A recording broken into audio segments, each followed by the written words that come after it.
Thanks for the opportunity to be here. I'm really, really excited. We've just been overwhelmed by how solid and how interesting and how divergent all the presentations so far today have been, and we're so glad that we're able to be here for most of them. I'm going to take this 18 minutes to talk to you about my passion. My passion has always been about relationships. I'm going to talk to you about my context as an educator. It's neither better nor worse than the context of anybody else in this audience. It's just the one I'm most familiar with.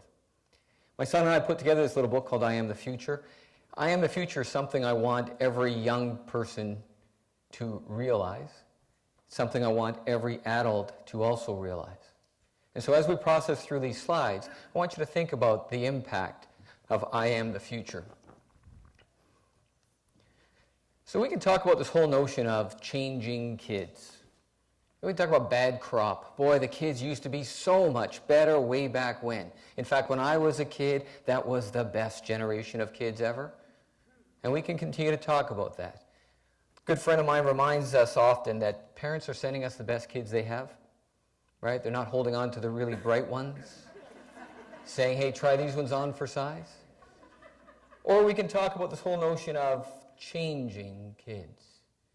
Taking the skills they possess, and every kid possesses skills, and helping them to maximize that, to realize their passion, to help them achieve their dreams. So context becomes important. You all are here today with a context from what you've done so far in your lives, what's driven you, what you're passionate about. My son, who helped with the book, when he was about 4, there was a song on the radio by a singer named Paul Young, and maybe you'll recall the song. And the chorus was, every time you go away, you take a piece of me with you. And it was about an emotional breakup. And I remember coming home one day, and my son was very cheerfully singing, every time you go away, you take a piece of meat with you. Because when you're 4 and you're going to hit the road, you need that food source, right? So think about the context you bring. And I want you to put that context to work right now. As I process through the rest of these slides, I want you to think about a student. And here's some information about that student. This student's an average kid. Struggling along in school, hitting around 60%. Been suspended a few times. Got a bit of a problem with absenteeism. Capable of so much more, the kind of kid that we lose. 60% becomes 55%, becomes 48%, and that kid is gone. And yet we know that kid has so much talent and ability. This kid I want you to think about is a kid who has 7 siblings. 5 older, 2 younger. Family of 8. Father sexually abused most of his children. It's a kid that comes from abject poverty. Most days comes to school, he hasn't had any proper nutrition. Wears whatever is left after all the other siblings have gone through. This kid ends up losing 3 of his older siblings through the ravages of various addictions. I want you to keep that kid in mind as we work through the rest of these slides. Think about it through your context. Because here's what we know. The current circumstances a student faces absolutely do not determine where they will end up. They just determine the starting point. Teachers, other adults are there to help them plot the course. I don't have the ability 30 years in as an educator to look in the eyes of any student and say you're not entitled. You have no future.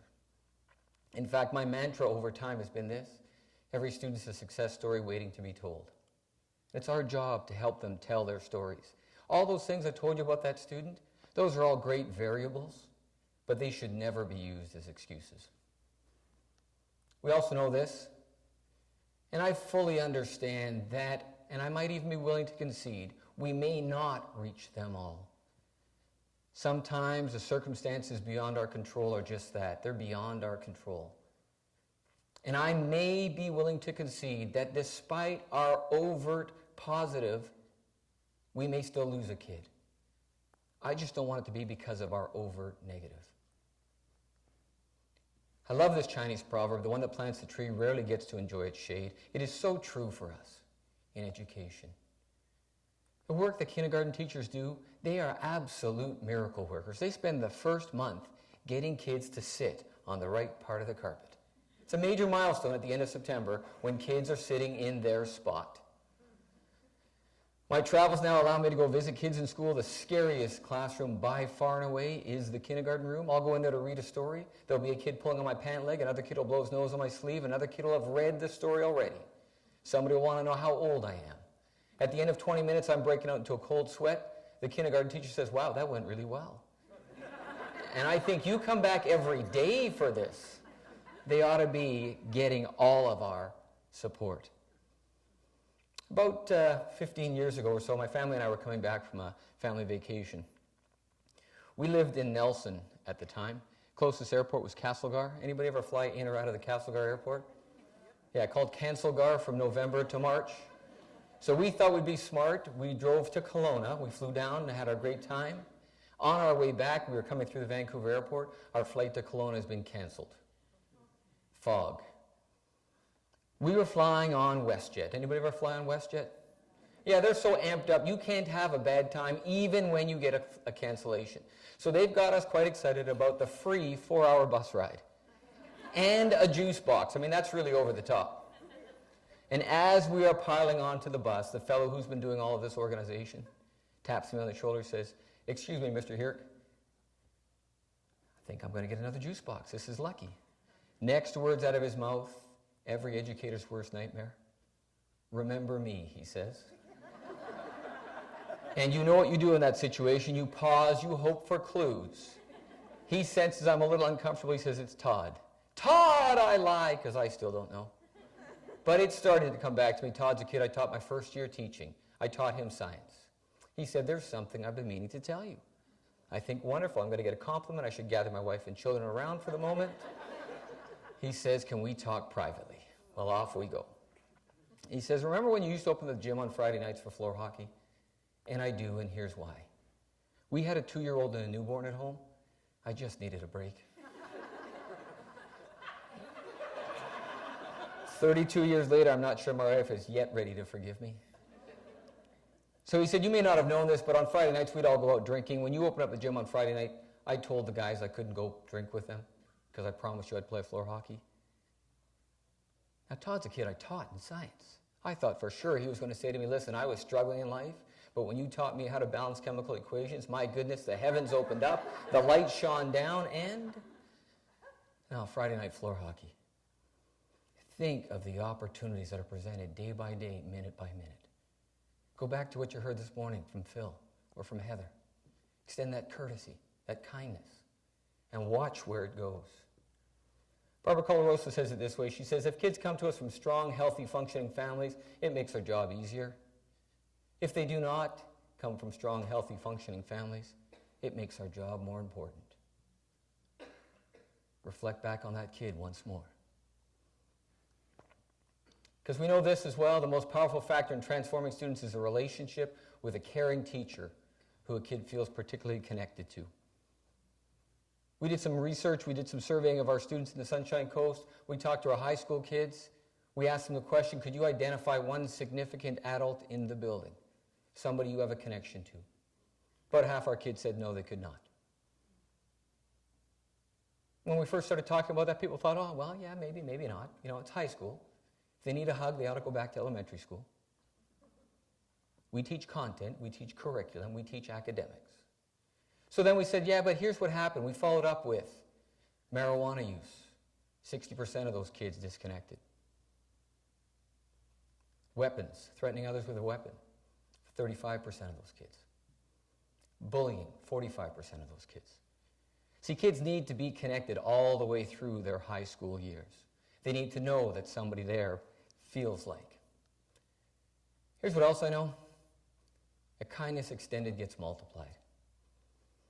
Recently, I was down in Alabama, and at the end of the day, I'd gone to the mall to do some stuff, pick up some dinner. As I was walking out, an elderly lady was struggling to get out of her vehicle, and she had her cane with her, and she came up to the mall doors, and I turned around, I doubled back, and I held open the first door for her, and I ran in and got the second door for her, and she was so appreciative. You'd have thought that I had moved the mountains to get her through. And as I got back to my car, I started to walk, and I heard a vehicle coming up behind me. And I turned around, and it was her husband, who was still in the vehicle. He drove to where I had parked, rolled down the window, and again told me how much he appreciated the fact that I'd held the door open for his wife. And I thought, wow, something as simple as that has now got two other people thinking about, and so on, and so on. Right? One of the things I have people do is think about this. And I call it the lifeboat buddy here. Sometimes I'll call it your plus one. Because I'm expecting that all of you are inspirational in the lives of some people. And I want you to think about being inspirational in the lives of just one more. When I talk to teachers, I ask them to insert themselves in the lives of one more kid. Pick the kid that's the most challenging. Be a difference maker. And I'm thrilled to see how this has been played out. One of the schools I was just working with in Alabama calls it their investment friend. And everybody, every adult in the school has picked up one investment friend. And they use the initials, obviously, IF. And it gets them thinking, if I insert myself in this kid's life, what could be different? And it's taken on such a life of its own that although this is a primary school that only serves kids from kindergarten to grade 2, the investment friends can't let go. They're wanting to follow those kids. Another school I'm working with in Chicago is talking about their significant 72. The first 72 hours of contact time with kids. They want every adult to build a significant relationship. Think about the changes that are going to start to happen when we begin to connect and we begin to reach out and we begin to share. Wayne Hulley, my good friend, calls it SOS. Save one student. Just save one more. Just try to be significant in one more person's life. We know this, every day may not be good, but there is something good in every day. I woke up this morning prepared to have a great day. And I think sometimes people forget that it is a choice. It doesn't happen by chance. And I am thoroughly convinced that there are people who wake up at the start of the day determined to have a bad day. And guess what happens? They have a bad day. Sure enough, they start to drive, somebody cuts them off in traffic. It's because that person knows they're having a bad day. They get to their favorite coffee shop and they're out of caramel, so they can't have their triple foam macchiato with caramel and 3 double whips on the side. They got to just have it without. Well, that's because they're having a bad day. They get to work, somebody's taken their parking spot, so they now have to walk that extra 17 paces. It all starts to snowball. Right? I like to run, and in preparing for marathons, I do a lot of long running. One recent long run, I was coming home, and it was just a glorious sunny Sunday morning. And I looked out, my neighbor was poking her head out, and she said, "What are you doing?" I said, "I'm having a great run." "Good morning." She looked at me and she said, "Good morning, so far." She wasn't going to commit that early in the day that this was going to be a great day, just in case she needed to hedge her bets. Right?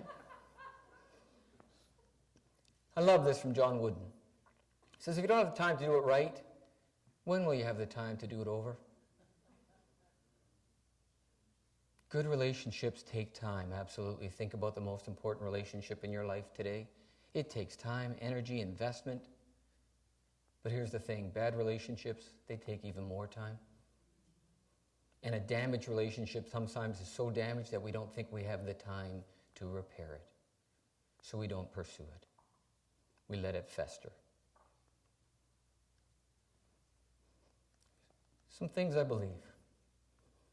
Every day provides a new opportunity to exert a positive influence. I don't get it right every day. I'm still a work in progress.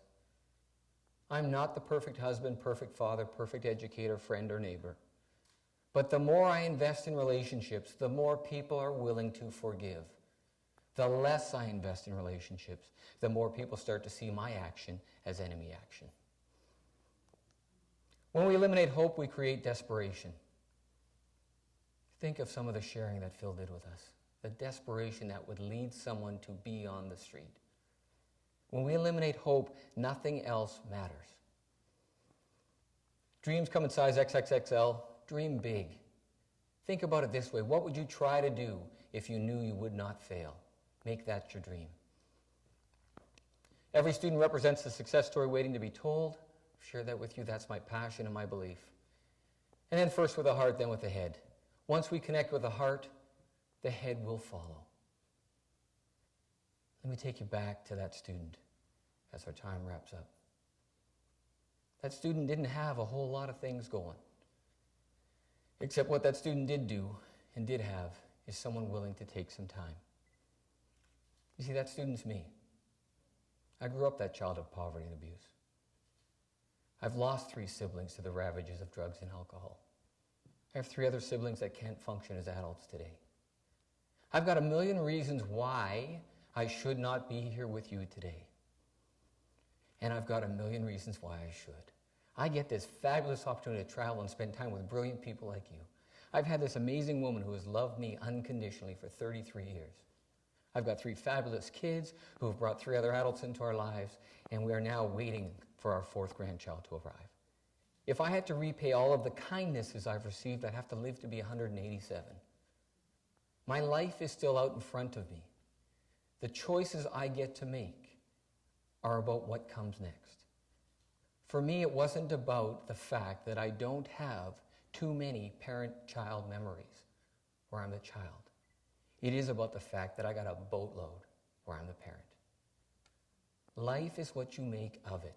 The choice becomes that change, that potential. Think about now, as you leave here today, that whole notion of change. Think about the significant role you can play, minute by minute, day by day, in the life of somebody else.